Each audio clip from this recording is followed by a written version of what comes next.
নমস্কার, এনটিভি ফুডে আপনাদের সকলকে স্বাগত। আজ নিউ ইয়ার স্পেশাল আমি একটা রেসিপি আপনাদের সঙ্গে শেয়ার করছি। আমি এখানে চিকেন চাপ আর লাচ্ছা পরাঠা বানাচ্ছি। চিকেন চাপটা বানানোর জন্য নিয়েছি চিকেন আর দিয়ে দিচ্ছি স্বাদ অনুযায়ী লবণ। তারপর এর মধ্যে আমি দিয়ে দিচ্ছি পেঁয়াজ বাটা। এখানে পেঁয়াজটা আমি সেদ্ধ করে নিয়ে তারপর বেটেছি। সঙ্গে দিয়ে দিলাম আদা রসুন বাটা আর এটা দিয়ে দিচ্ছি কাজু, পোস্ত আর চারমগজ বাটা। এর সঙ্গে আমি দিয়ে দেব টক দই। এখানে আমি 2 টেবিল চামচ পরিমাণ টক দই ব্যবহার করেছি। সঙ্গে দিয়ে দিচ্ছি 1 টেবিল চামচ পরিমাণ খোয়া ক্ষীর আর এরপর দিয়ে দিচ্ছি 2 টেবিল চামচ পরিমাণ ছোলার ছাতু, স্বাদ অনুযায়ী লঙ্কার গুঁড়ো আর 2 টেবিল চামচ পরিমাণ কাশ্মীরি লঙ্কার গুঁড়ো। সঙ্গে দিয়েছি গোলমরিচ গুঁড়ো আর দিয়েছি বিরিয়ানি মশলা। এখানে দিয়ে দিচ্ছি 3 টেবিল চামচ পরিমাণ ঘি।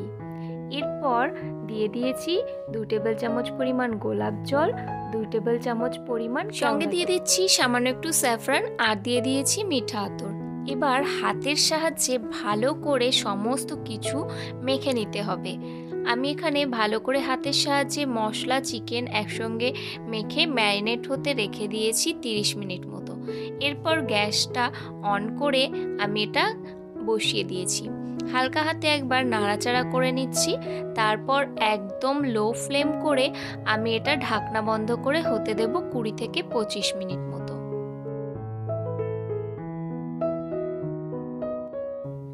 এই 20-25 মিনিট কিন্তু আমি একবারও ঢাকনাটা খুলিনি আর খুব লো ফ্লেমে আমি এটা হতে দিয়েছি।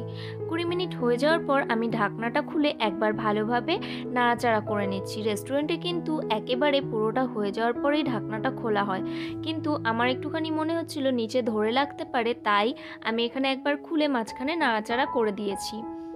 এরপর আবারও ঢাকনা বন্ধ করে আমি হতে দিয়েছি আরও 10 মিনিট। তারপর আমি এটা সার্ভ করব।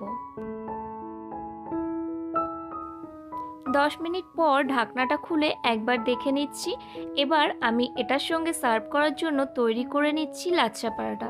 লাচ্ছা পরাঠা তৈরি করার জন্য প্রথমে আমরা যেভাবে আটা মেখে থাকি রুটির জন্য, সেভাবে একটা ডো নিয়ে আমি এখানে সবার প্রথমে বেলে নিচ্ছি।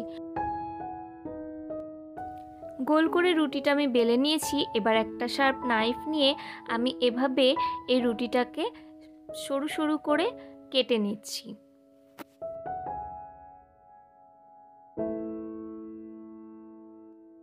পুরোটা এভাবে কেটে নিয়ে তারপর আমি এই পিসগুলোকে এক জায়গায় করে নিচ্ছি। এরপর আমি এটাকে আবার গোল করে এভাবে পেঁচিয়ে নিচ্ছি। তারপর আমি এটা তেল দিয়ে বেলে নেব।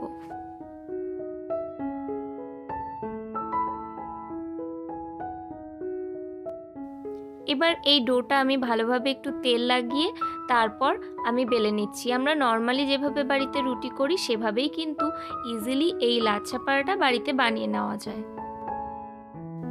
এবার জাস্ট 2 পিঠ ভালোভাবে সামান্য তেল দিয়ে ভেজে নিলেই তৈরি আমাদের লাচ্ছা পরাঠা।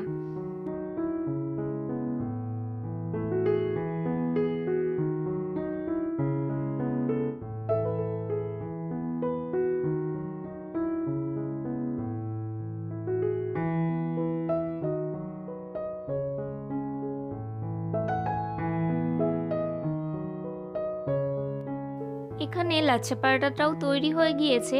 আমি একবার আপনাদেরকে দেখিয়ে দিচ্ছি। দেখুন, একদম রেস্টুরেন্টের মতনই এই লাচ্ছা পরাঠাটা বাড়িতেই ইজিলি আমি বানিয়ে নিলাম। আপনারাও এভাবে বাড়িতে একবার চিকেন চাপ লাচ্ছা পরাঠা তৈরি করে দেখতে পারেন। আমি আজ খুবই সহজভাবে এই চিকেন চাপ আর লাচ্ছা পরাঠাটা আপনাদের তৈরি করে দেখালাম, আর আমি এটা সামান্য স্যালাড দিয়ে পরিবেশন করেছি। আপনাদের ভালো লাগলে আমাকে কমেন্টে লিখে জানাবেন আর একটা লাইক করবেন। দেখা হবে নতুন কোনো রেসিপি নিয়ে অন্য কোনো নতুন ভিডিওতে।